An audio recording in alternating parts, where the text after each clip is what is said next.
How to enable language translation option on Facebook posts. Today I'm going to show you how you can change your language translation option other than English. So first, launch your Facebook app, and from here you will have to go to your profile. So just tap on the menu option and just scroll down and tap on the drop down where it says settings and privacy.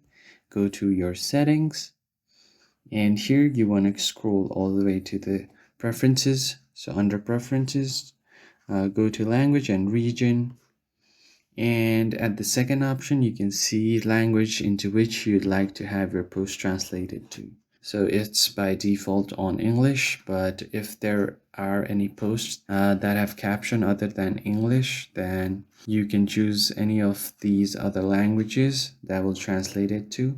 By default, it will translate it to English, but you can choose any other language. So if I just choose Spanish, for example, and go back, if there are any posts that are not in English, it will directly be translated to Spanish. So that's how it works.